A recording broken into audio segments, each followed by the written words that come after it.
Resonance effect क्या है कि अब इसमें हम लोग देख रहे हैं कि जब रिजोनेंस स्ट्रक्चर हम लोग बनाते हैं तो उसमें पोलैरिटी जो प्रोड्यूस होता है मॉलिक्यूल में वो प्रोड्यूस होता है by the interaction of two pi bonds, या तो दो पाई बॉन्ड्स मौजूद हो उसके वजह से, या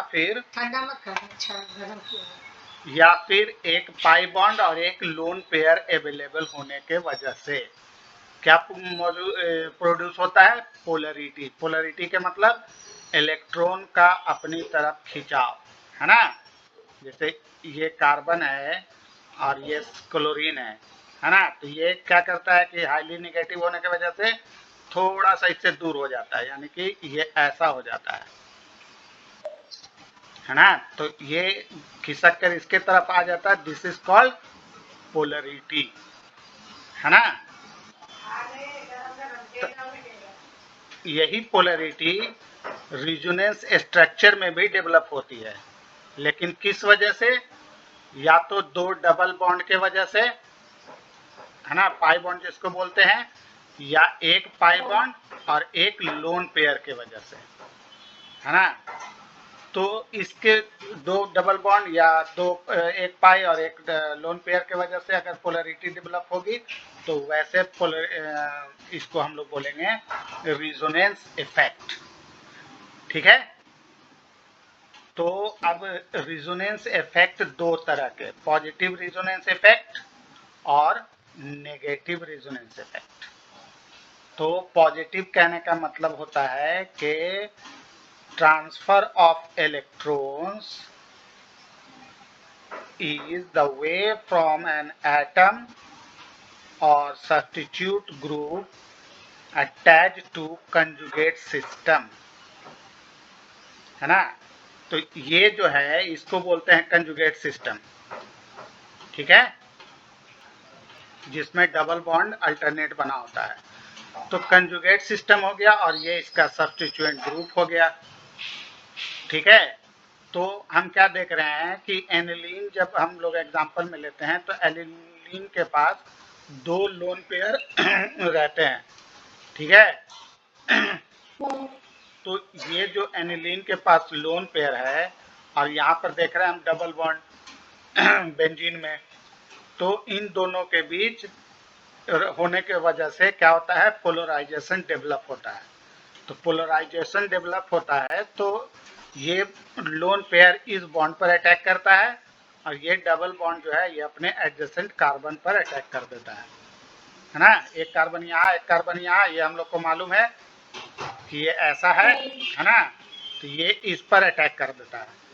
तो इस पर अटैक किया तो ये इसका जो इलेक्ट्रॉन है वो इस पर शिफ्ट हो जाता है ना।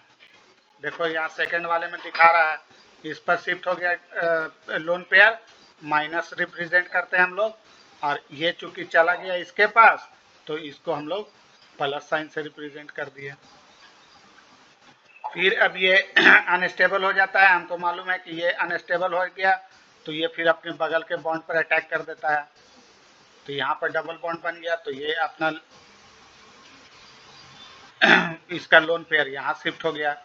इस तरीके से ये यहाँ तक पहुँच जाता है ना। तो इसको हम लोग बोलते हैं R प्लस इफेक्ट या पॉजिटिव रिजोनेंस इफेक्ट। जब याद रखेंगे कि जब सब्स्टिट्यूएंट ग्रुप से किधर आए? कंजुगेट सिस्टम की तरफ आए, तो इसको बोलेंगे पॉजिटिव R इफेक्ट या पॉजिटिव रिजोनेंस इफेक्ट। उसी तरीके से जब कंजुगेट सिस्टम से सब्स्टिट्यूएंट ग्रुप की तरफ जाएगा तो उसको नेगेटिव आर इफेक्ट बोलेंगे, है ना। Similarly when transfer of electrons towards the atom या तो कोई एटम हो, ये सब एटम है ना, या सब्स्टिट्यूएंट ग्रुप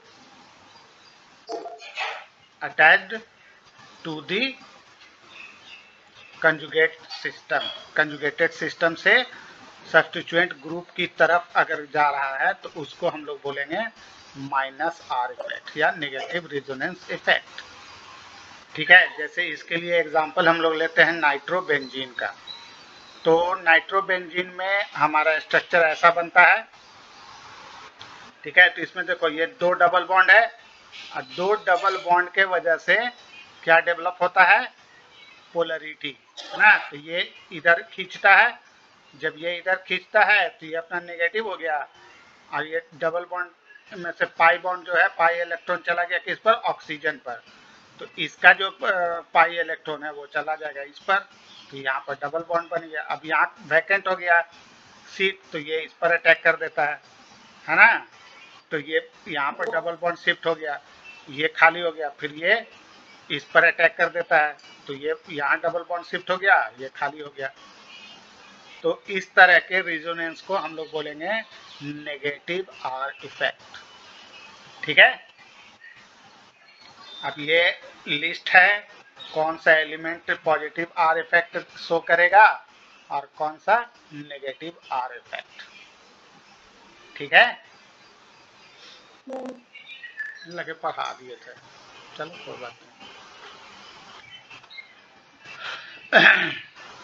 कंजुगेट सिस्टम तो जानिएगा, जिसके अंदर सिंगल बॉन्ड और डबल बॉन्ड अल्टरनेट मौजूद हो, ओपन हो या क्लोज हो, है ना, उसको हम लोग बोलेंगे कंजुगेट सिस्टम। अब आइए एक तीसरा इफेक्ट हम लोग देखते हैं, इलेक्ट्रोमेरिक इफेक्ट। तो अब इसमें क्या है कि ये इफेक्ट जो है ये टेम्पररी इफेक्ट होता है। टेम्पररी कहने का मतलब कि जब कोई अटैक करने आता है बस उस वक्त होता है, उसके बाद खत्म हो जाता है ना। जब तक वो मौजूद रहेगा होगा, नहीं तो गायब हो जाएगा।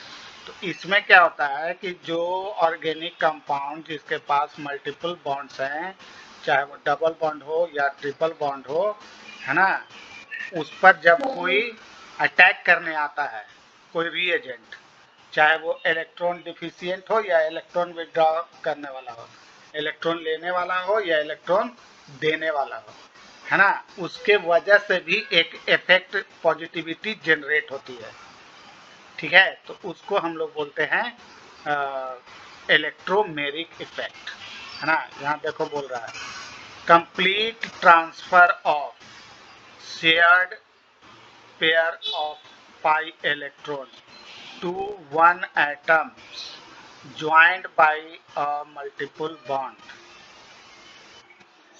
है ना। कहाँ से, जो डबल बॉन्ड या ट्रिपल बॉन्ड से ज्वाइंट एटम है उससे ट्रांसफर हो जाना on demand of attacking reagent, है ना। जो अटैकिंग रिएजेंट है वो जब जिस जगह पर डिमांड करता है उस जगह पर जाए या उसके अगेंस्ट जाए, है ना, उसको हम लोग बोलते हैं पॉजिटिव इफेक्ट, ई इफेक्ट या इलेक्ट्रोमेरिक इफेक्ट, ठीक है। इसको हम लोग ई से रिप्रेजेंट करते हैं, और ट्रांसफर ऑफ इलेक्ट्रॉन तो हम लोग एरो से दिखाएंगे, हाफ ट्रांसफर को सिंगल एरो से, ये हमको मालूम है। अब इसमें भी दो तरह का, पॉजिटिव और नेगेटिव। अब देखो यहाँ पर जैसे H प्लस अटैकिंग रिएजेंट है, अब ये डिमांड कर रहा है कि हम इससे कनेक्ट होंगे, है ना, क्योंकि इसके पास प्लस है, प्लस का मतलब इसके पास इलेक्ट्रॉन की कमी है, और इसके पास इलेक्ट्रॉन ज़्यादा होगा तब तो ये इस पर अटैक करेगा, है ना, क्योंकि अटैक उसी पर करते हैं जिसके पास इलेक्ट्रॉन ज़्यादा होता है, तब तो लेंगे। तो ये इस पर अटैक करता है, तो यहाँ पर डबल बॉन्ड दिख रहा है ना, ये डबल बॉन्ड का जो लोन पेयर है वो क्या होता है कि यहाँ से उड़कर शिफ्ट हो जाता है इसके पोलरिटी के वजह से, है ना। तो जब ये शिफ्ट होता है तो ये हमारा बन गया ये ऐसा माइनस, और ये H प्लस, तो अब ये आकर इस पर अटैक कर दिया। अब जब इधर माइनस आया तो इसके वजह से यहाँ पर क्या आ जाएगा, हल्का प्लस, तो ये हाइड्रोजन आकर इससे कनेक्ट हो गया और इस पर पॉजिटिव चार्ज ऑलरेडी आ गया। तो इस इफेक्ट को बोलेंगे पॉजिटिव इफेक्ट, यानी कि जिस एलिमेंट पर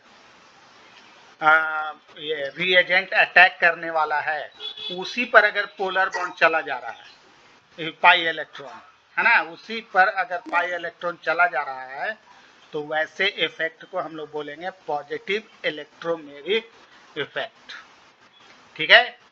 और नेगेटिव इलेक्ट्रोमेरिक इफेक्ट उसको बोलेंगे जिस पर वो डिमांड कर रहा है उस पर ना जाकर दूसरे पर जाए। तो वैसा कब होगा?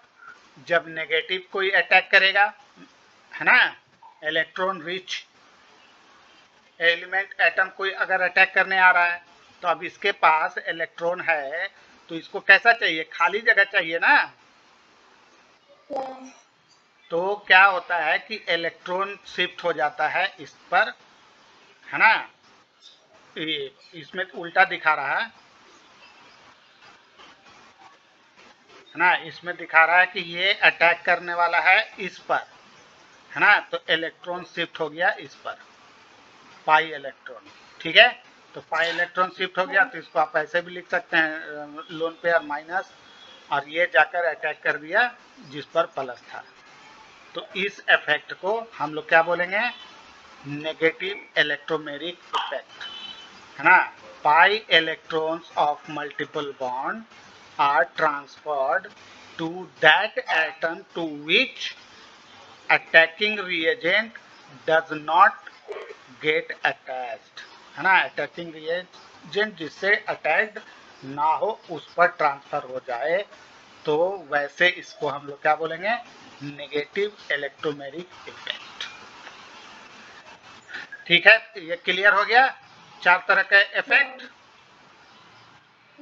अब आइए एक नोट, ये नोट है ना, कि अगर इंडक्टिव इफेक्ट और इलेक्ट्रोमेरिक इफेक्ट दोनों ऑपरेशन अपोजिट डायरेक्शन में हो रहा हो, है ना, तो हावी कौन रहेगा? इलेक्ट्रोमेरिक इफेक्ट, ठीक है। हावी कौन रहेगा? Electromeric effect.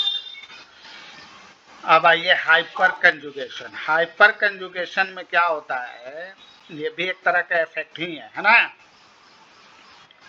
तो इसमें क्या, hyperconjugation is a general stabilising interaction, यानी कि अंदर अंदर, है ना, किस तरीके से स्टेबलाइज करते हैं एलिमेंट या मॉलिक्यूल या कंपाउंड, उसको बोलते हैं हम लोग हाइपर कंजुगेशन, ठीक है। इसमें क्या होता है कि डीलोकलाइजेशन ऑफ सिग्मा इलेक्ट्रॉन्स, जैसे इसके अंदर के इलेक्ट्रॉन्स को, सिग्मा बॉन्ड के इलेक्ट्रॉन्स को हम लोग क्या बोलते हैं? सिग्मा इलेक्ट्रॉन्स, है ना। तो ये अब एक जगह से दूसरी जगह अंदर अंदर शिफ्ट होते हैं, है ना, अल्काइल ग्रुप का जो डायरेक्टली कनेक्टेड है, ठीक है।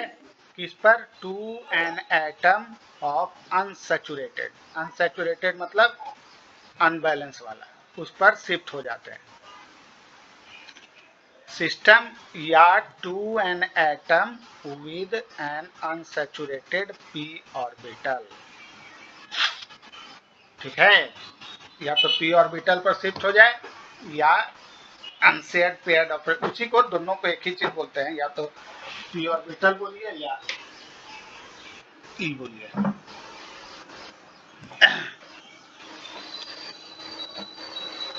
अब सिग्मा इलेक्ट्रॉन्स जो है सिग्मा बॉन्ड का, वो या तो इंटर कर जाता है पार्शियल कंजुगेशन में विद अटैच्ड, या फिर अनसैचुरेटेड अनशेयर्ड p ऑर्बिटल से कनेक्ट हो जाता है, एक कनेक्शन बना लेता है, ठीक है। इसी कनेक्शन बनाने को हम लोग बोलते हैं हाइपर कंजुगेशन, ठीक है। और हाइपर कंजुगेशन जो है वो परमानेंट होता है। कैसा? परमानेंट। अब जैसे यहाँ पर देखो, एक एग्जांपल के लिए ले रहा है इथाइल केटायन को, है ना। तो हम जानते हैं कि इथाइल केटायन ऐसा हमारा बनेगा, एक प्लस रह जाएगा, एक हाइड्रोजन इधर एक हाइड्रोजन इधर। तो अब इसका ये क्या है? ये एक ब्लैंक हाइड्रोजन को रखे हुए है ना। p ऑर्बिटल है लेकिन कैसा? खाली। तीन p ऑर्बिटल होता है ना इसमें, तो एक p ऑर्बिटल जो है वो उसके पास खाली है ना। तो जो p ऑर्बिटल खाली है वही देखो यहाँ पर बोल रहा है, in which positively charge carbon item has empty p orbital, ठीक है।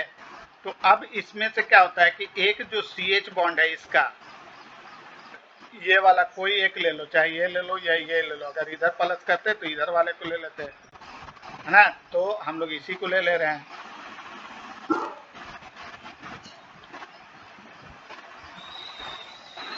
तो ये जो H बॉन्ड है, इसके अंदर तो 2 लोन पेयर है और इसके पास क्या है, खाली है, जो कि यहाँ देखो पिक्चर में दिखा रहा है ना, ये खाली वाला है और ये 2 लोन पेयर रखे हुए हैं, है ना, एक इसका और एक इसका, तो दोनों सिग्मा इलेक्ट्रॉन है, तो ये आपस में क्या होते हैं, एक प्रभाव बना देता है, पोलरिटी कर देता है, इसको अपने तरफ खींच लेता है। इसी सिचुएशन को हम लोग बोलते हैं हाइपर कंजुगेशन, है ना, यानी कि one of the CH bonds of methyl group can align in plane of empty p orbital and the electrons constituting CH bond in the plane with this p orbital can then be delocalized, है ना, delocalized हो जाता है, मतलब यहाँ से shift हो जाता है किसमें, खाली वाले में, into the p empty p orbital. This situation is called hyperconjugation, ठीक है, समझ में आया, यानी कि जो ये आपस में क्या करते हैं, फिर ओवरलैप कर जाते हैं। This type of overlap stabilizes the conjugation because electron density from the adjacent sigma bond helps in dispersing positive charge, ठीक है, और ये फिर इस तरीके का बन जाता है, ये इस पर लोकलाइज हो जाता है, लोकलाइज होके यहाँ पर डबल बॉन्ड क्रिएट कर दिया और इसका हाइड्रोजन क्लियर हो गया, ठीक है।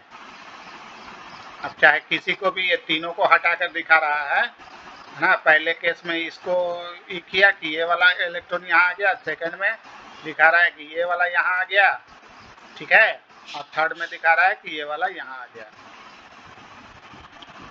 ठीक है। तो ये अलग अलग तीनों केस एक ही है, बस दिखा रहा है कि कभी इससे कभी इससे कभी इससे, है ना, वो डिस्पर्स होके कहाँ चला गया, इसके साथ जो खाली जगह था उससे मिलकर एक एक इलेक्ट्रॉन शेयर कर लिया, अपना बॉन्ड बना दिया, जिसको हम लोग डबल बॉन्ड बोलते हैं, यानी कि पाई बॉन्ड बन गया।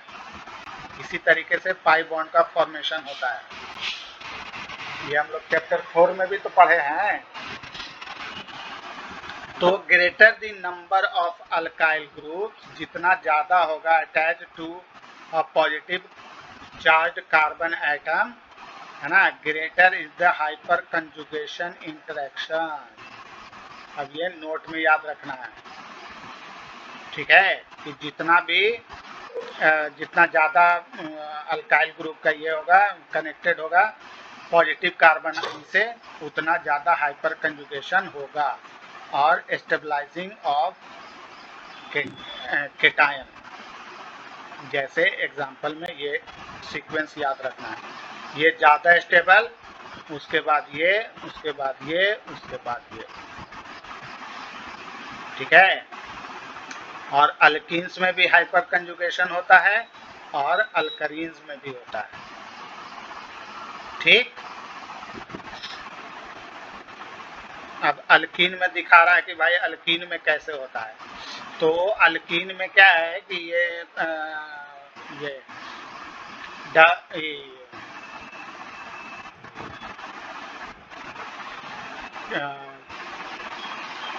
Hyper conjugation in case of alkyne, alkyne के केस में दिखा रहा है। इसके लिए एग्जांपल ले लिया प्रोपीन, 1 2 3, यहाँ डबल बॉन्ड है,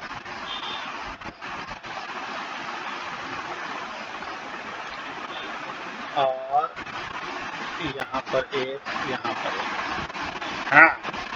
तो अब इसमें दिखा रहा है कि देखो इसके पास 3 था, ये खाली था, तो ये इसके पास यहाँ पर ये समझो प्लस है ना, तो ये इफेक्ट हो गया कौन सा, हाइपर कंजुगेशन इफेक्ट, है ना, शिफ्ट हो जाता है और यहाँ पर फिर क्या बन जाता है, ट्रिपल बॉन्ड। क्या बन जाता है, ट्रिपल बॉन्ड, यानी ये ऐसा बन जाता है। ठीक है, इधर हाइड्रोजन, इधर हाइड्रोजन, इधर हाइड्रोजन, इसका एक और ले लो, बाकी ये खत्म। तो अल्कीन्स में भी होता है और अल्कीन्स में भी होता है।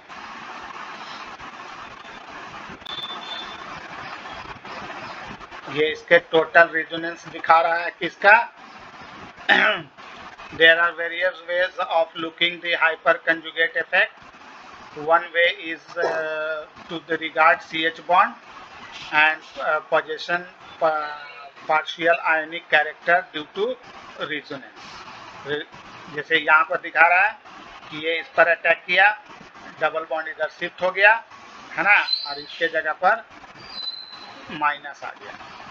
इसी तरीके से अब ये इस पर अटैक किया, हाइड्रोजन रिलीज कर दिया, ठीक है, कभी इसको रिलीज किया, कभी इसको रिलीज किया, और तीसरा ऊपर वाले को। इस तरीके से हम लोग तीनों वे में दिखा सकते हैं। ठीक है, अब हाइपर कंजुगेशन में also be regarded as no bond resonance. Hyperconjugation को हम लोग क्या बोल सकते हैं, नो बॉन्ड रेजोनेंस, क्योंकि ये जो है ना बॉन्ड, ये जो फोर्स ये दिख रहा है ना, इसको हम लोग लिखते नहीं हैं, ये ऐसे ही बस शो करते हैं, है ना, इसलिए इसको हम लोग hyper resonance bond, no bond resonance भी कहते हैं। ठीक है, एक्सप्लेन व्हाई इतना is more stable than this, तो लिख देंगे वही, due to presence of hyperconjugation interaction in इतना इज ग्रेटर इन इतना, एंड इसमें ज़्यादा है इससे, क्योंकि इसके पास कितने CH बॉन्ड है, 9, कितने हैं, 9, देखो 1 2 3, और सबके पास कितना, 3 है ना, तो 3 3 6 3 9, तो इसके पास कितने CH बॉन्ड हो गए, 9, और CH3 में, CH3 प्लस में कितने,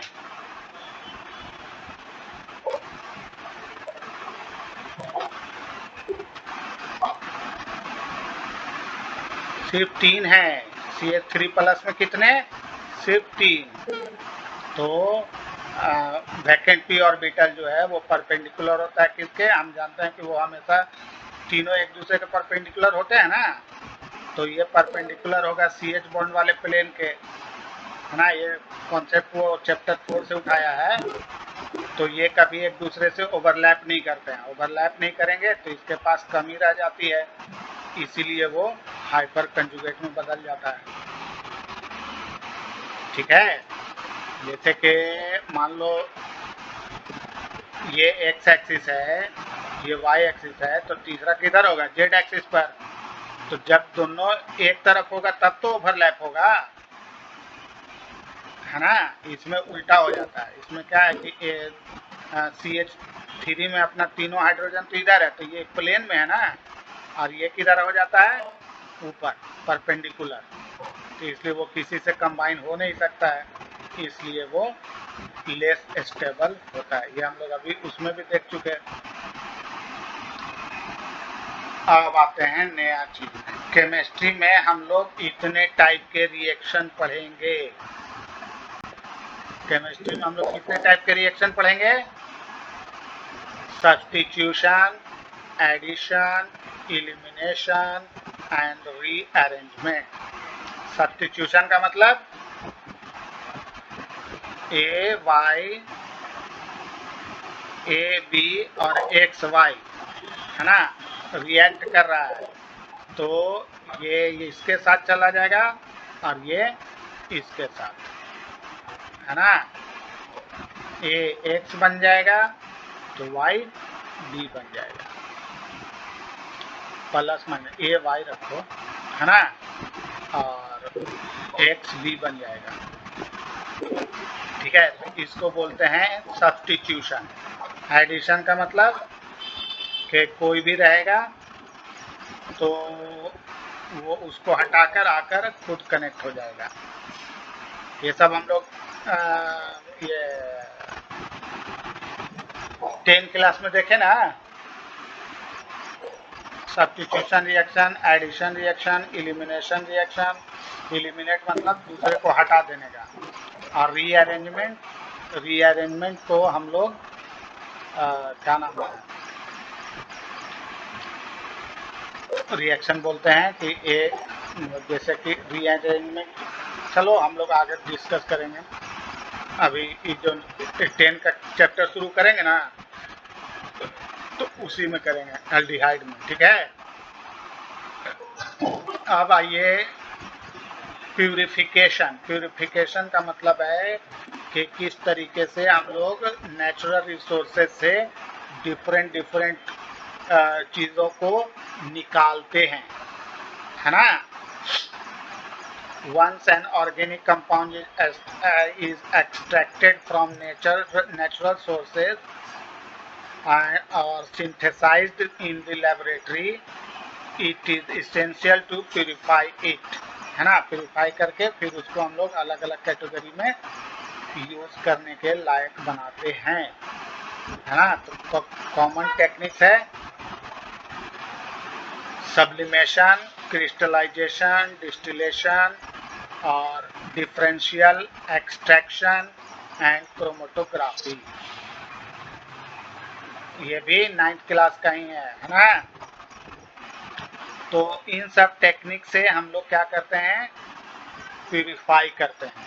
ठीक है, प्यूरिफाई मतलब सफाई, मतलब कि अलग अलग करना।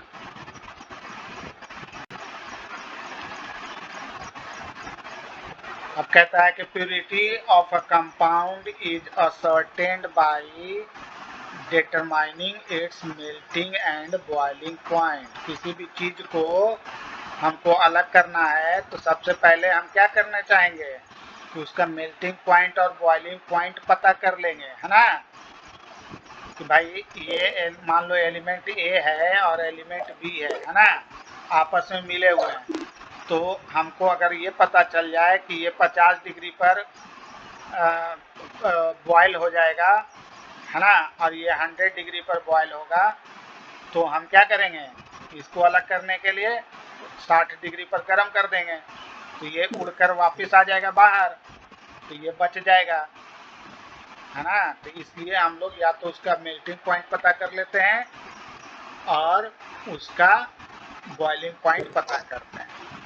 ठीक है, बहुत सारे प्योर एलिमेंट्स ऐसे हैं जिनका मेल्टिंग पॉइंट एकदम शार्प होता है या बॉइलिंग पॉइंट, इनके हमको पता है कि इसका ये इतने पॉइंट पर मेल्ट हो जाएगा या बॉयल कर देगा।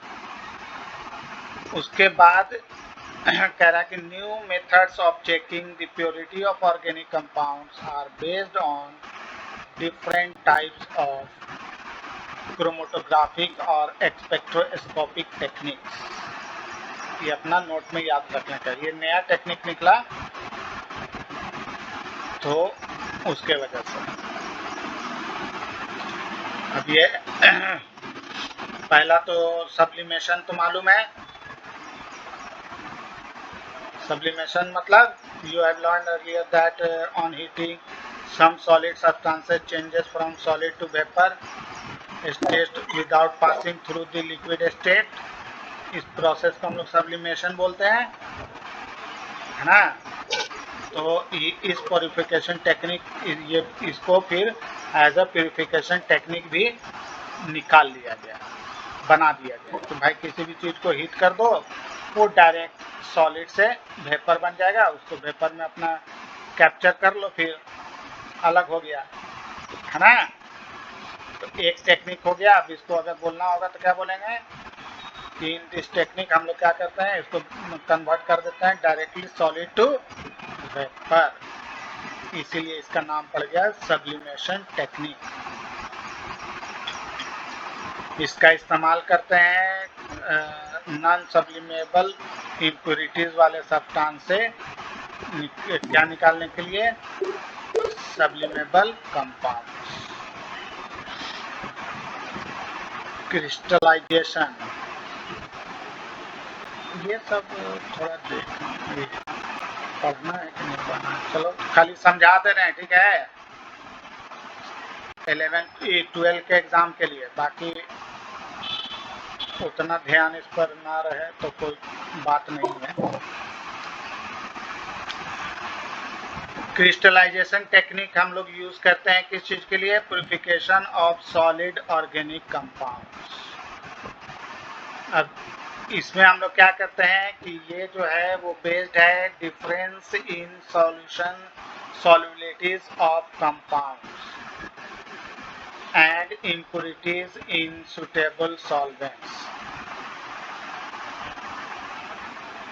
अब इसमें हम लोग क्या स्टेप फॉलो करते हैं, यहाँ से स्टेप स्टार्ट है कि इम्प्योर कंपाउंड को हम लोग डिसॉल्व कर देते हैं किसमें, सॉल्वेंट में, in which it is sparingly soluble at room temperature, जिसमें वो क्या होता है कि घुल जाता है रूम टेम्परेचर पर। हमको टेम्परेचर बढ़ाने की ज़रूरत नहीं है, but appreciably soluble at higher temperature.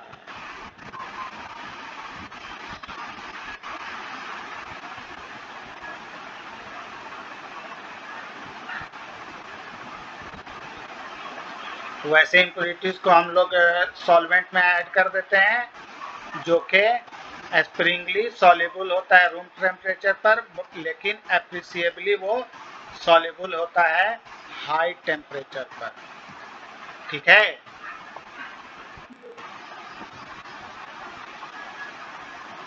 अब उसके बाद हम लोग उसको क्या करते हैं कि सैचुरेट कंसंट्रेशन यानी कि पानी मिलाते हैं और उसको सैचुरेटेड सॉल्यूशन बनाते हैं, ठीक है। फिर सैचुरेटेड सॉल्यूशन जब बन जाएगा, 1 मिनट रुको,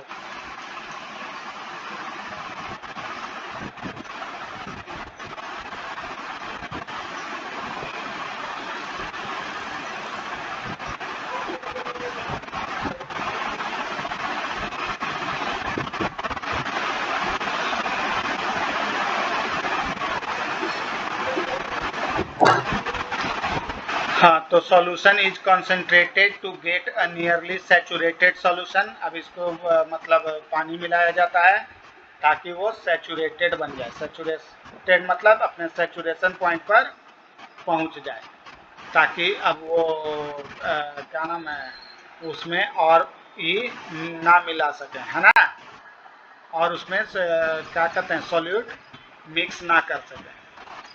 अब उसके बाद इसको जब हम लोग ठंडा करते हैं, on cooling pure compound crystallises out, है ना। प्योर कंपाउंड क्या होता है, क्रिस्टलाइज हो जाता है और बाहर आ जाता है, and is removed by filtration. फिर हम लोग उसको क्या करते हैं, छान कर अलग कर देते हैं,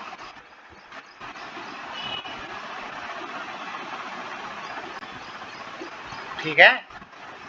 यहाँ तक ये प्रोसेस हो गया। अब जो फिल्टर किया हुआ जो ये है लिक्विड है, मदर लिक्योर जिसको बोलेंगे, उसके अंदर इम्प्योरिटीज मौजूद है और स्मॉल क्वांटिटी में कंपाउंड मौजूद रहता है, क्योंकि कुछ ना कुछ अंश तो आ ही जाएगा। तो if compound is highly soluble in solvent and very little soluble in another solvent, तो crystallisation can satisfactorily carried out in the mixture of these solvents। कब ऐसा हो सकता है, if the compound is highly soluble in one solvent, है ना, एक solvent में वो अगर हाईली सॉल्युबल है और दूसरे में वो बहुत कम सॉल्युबल है तो crystallisation can be satisfactorily carried out in mixture of these solvents। तो इस तरह के सॉल्वेंट्स का इस्तेमाल करके हम जो बाकी बचे हुए क्रिस्टल्स है उनको भी बाहर निकाल सकते हैं। ठीक है, impurities which impart colour to the solution, ये नोट में लिख लेने का। Impurities which impart colour to the solution are removed by absorbing over activate charcoal। Charcoal के फॉर्म में फिर उसको हम लोग क्या करते हैं, हटा लेते हैं। और इसी तरीके का क्रिस्टलाइजेशन प्रोसेस को बार बार रिपीट करते हैं और फिर become necessary for the purification of compound containing impurities comparable solubility. ये सब नोट में लिख लेने का। ठीक है, यहाँ से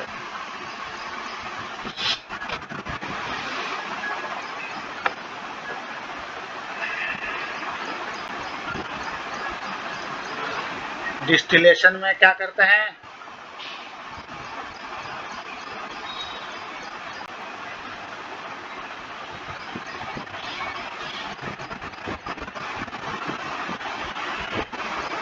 चलिए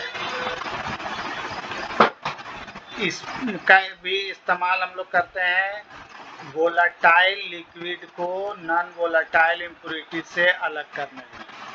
दूसरा, liquids having sufficient difference in their boiling points.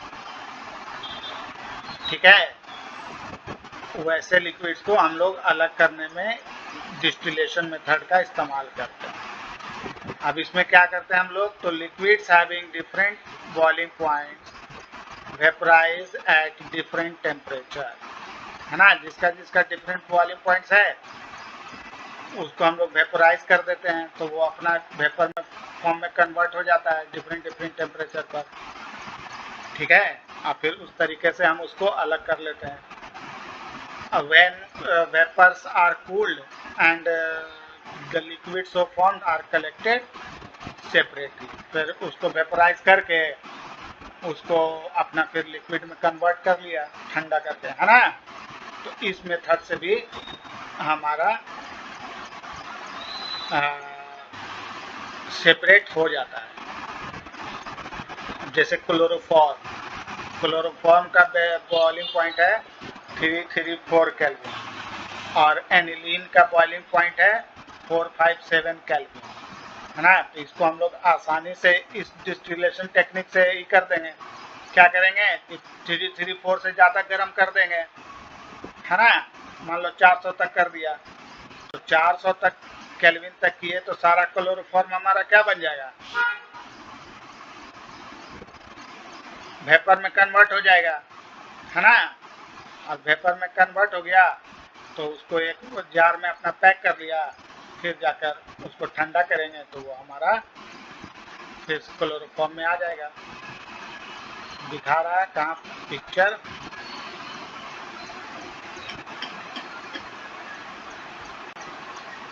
यहाँ दिखा रहा है।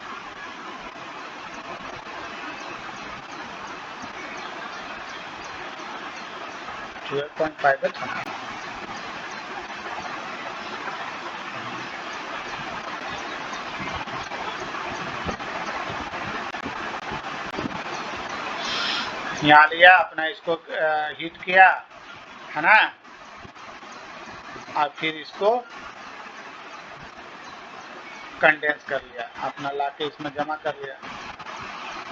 ठीक है, कंडेंस होके आके ठंडा होकर यहाँ लिक्विड के फॉर्म में, यहाँ से गैस के फॉर्म में निकल रहा है।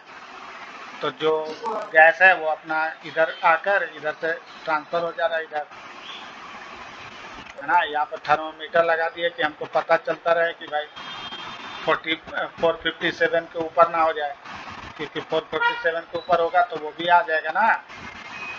तो अपना एडजस्ट करने के लिए हम लोग थर्मोमीटर लगा लिए। ठंडा होने के लिए यहाँ पर थोड़ा सा हवा का आना जाना का रास्ता बना दिए कि थोड़ा ठंडा होने के लिए हवा भी आते रहे। वाटर इनलेट, यहाँ से पानी का यूज भी कर दिया कि भाई थोड़ा पानी भी उसमें जाए ठंडा करने के लिए। ये पिक्चर याद रखने का है ना, बस ये स्टेटमेंट लिख देने का, हो गया काम। ठीक है,